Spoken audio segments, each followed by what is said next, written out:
Hello beloved viewer, and thank you for clicking on this video. Today I'm going to be showing you guys how to make some isometric pixel art. More specifically, these cubic isometric tiles here, which you can use to tile for artworks or in a game.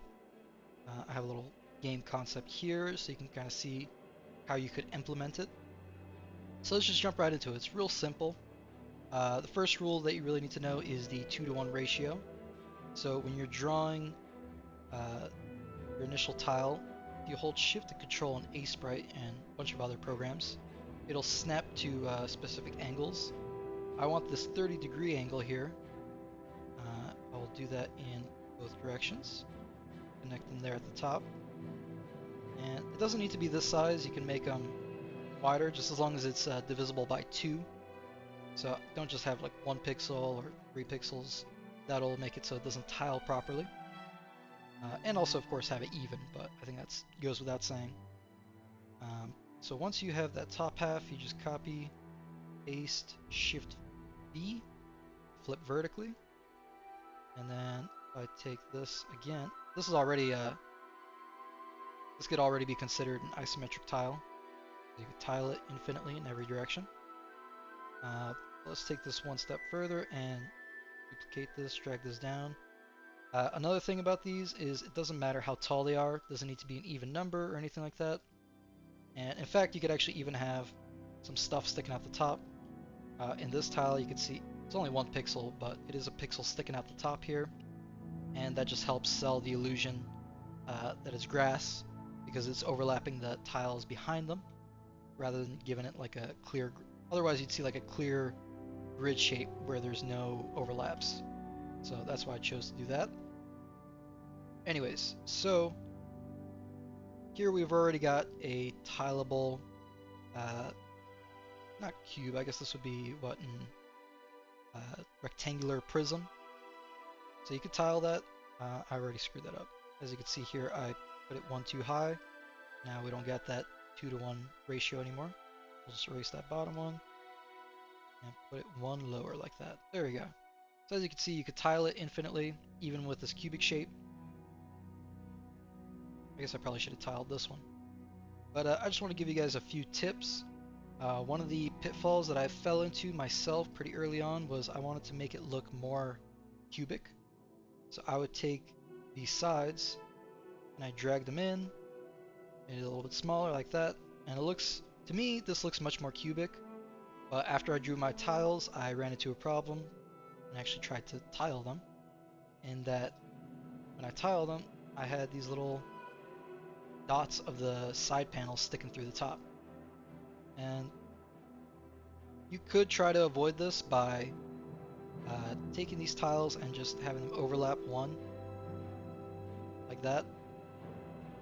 But then it comes with another problem, as you could probably see, which is you now have these 3 pixel wide pieces every place that the tiles connect. And this will happen every time, and with bigger projects it'll just look like your whole artwork is kind of like bent or skewed. It's not a good look. Of course, it's your artistic choice, so if that's what you're going for, go ahead and do it, you know, I don't mind. Another thing that I would avoid doing is having an extra pixel like this, because this is also something I tried to do, was give it that little corner. But when you try to tile this one, you'll also see that you run into a similar problem. Actually, not a similar problem, but you do run into a problem. Copy that, paste it, in that this middle tile is going to show through everywhere. So I guess this is fine. Actually, also, you got that 3 pixel problem again. But besides that, it's fine if you have like an outline tile. Like, for example, if this was black. So if this was black, I guess it wouldn't be too much of a problem, but that black is going to show up on both the left and the right side every time you tile it.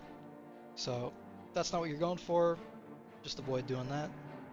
Another fun little tip is, as you can see on the water here, I have this kind of like edge highlight. And all you really have to do to accomplish that is take your highlight color and go 1 below the top panel tile. So just draw the line one below. Now if I take this, tile it, see it covers up that rim, but still gives the illusion of an edge highlight here. And another quick tip, this is just useful if you're drawing your artwork in Sprite. If you're doing this in a game, you probably don't really need to care about this, but in the grid settings, what you want to do is take the height of your tile and the width of your tile. You can see on the bottom left here, it is 16 by 8. So I'll take my grid and I'll set that to half of those values, so 8 by 4. So once I have that set up, I could take my tile, and then instead of copying paste it, you could also click Control B in Sprite and set it as your brush. And then this grid will just make it a lot easier for you to line it up, because you just set up that middle line with the middle of your tile, and then just line up your tile with the bottom of that grid right there. So this way, even if your tile is way out here, you'll know that it'll still line up. Another thing to keep in mind when you're drawing your tiles in an art program like Sprite is you can't go front to back because it'll overlap, as you can see here. So you need to go back to front unless you want to do some pixel surgery later, trying to fix those little problems. But that's really it when it comes to these pixel art tiles here. I've got a little example right here of a tile that is a... Oh man, I can't talk today. So this tile, for example, tile's just fine going left and right. Oh my god, bro, I'm screwing everything up. So I'll click Control B. There we go. So as you can see, going left and right, tile is just fine. But if I was to tile it up like this, my grass shows through, which, I mean, if that's what you're going for, I could see you can probably do like a layered cake, or if you're going for like a Minecraft kind of game, this might be useful to differentiate the different layers. But I got this tile right here, which tiles seamlessly. Oops. Control B. Actually, I'm going to bring up the grid because this one's a little bit messy. It's kind of hard to see what I'm doing. So this one tiles in every direction perfectly fine. So you can see I have a grid going left and right, and then a grid going up and down. And as well as the top face here, it's kind of hard to see. It's only 4, so I'll just duplicate it again.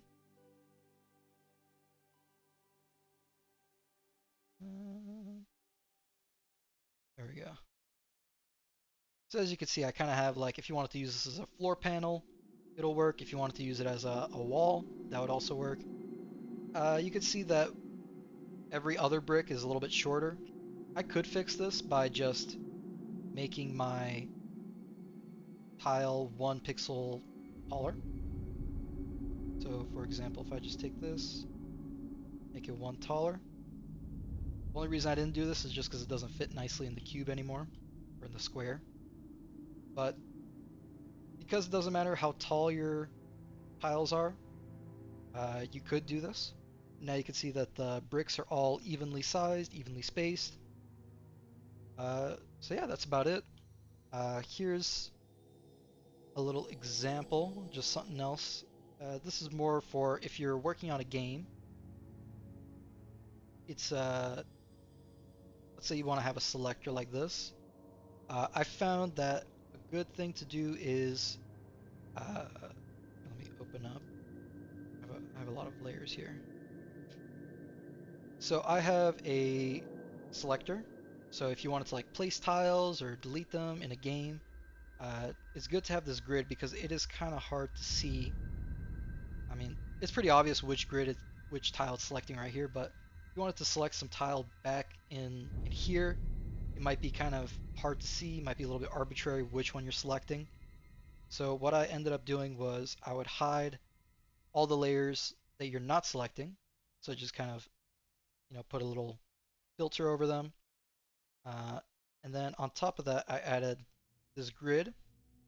But the grid actually, I feel like made it even harder to tell where I'm placing it.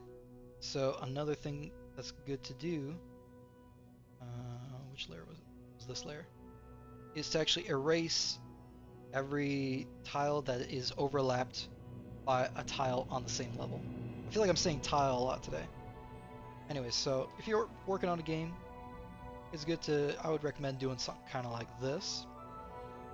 Another important note when working with asymmetric pixel art is that height, and can I drag this down? There we go. When it comes to height, it is very, very hard to tell, especially when you're playing in the game, because let's say your character was standing on this tile right here. Is this tile above these tiles, or is it further back? Can't really tell, so of course I have the wrong layer selected. I believe this is sprites. Sweet. Alright, so I recommend like making a shadow tile. So I could put that there, and now it's much more obvious this tile is floating right above this one. Or I can remove that. I could put that down here. Now this tile seems like it's higher up, but more far forward. Another thing, because if you have a lot of tiles that are just floating out in space, even this might still be kind of hard to see. Might be kind of hard to tell which tile's which. So another thing that you could do is add a shadow beam. So this makes it much more clear that this this tile is directly above this tile. Here's just some multicolored tiles just to help you understand, like this is the X, Y, and Z axis. Anyways, that's all I really wanted to show you guys. Make your pixel art and show it to me. I'd be happy to see what you guys come up with. Thank you all for watching, and I will see you in the next one.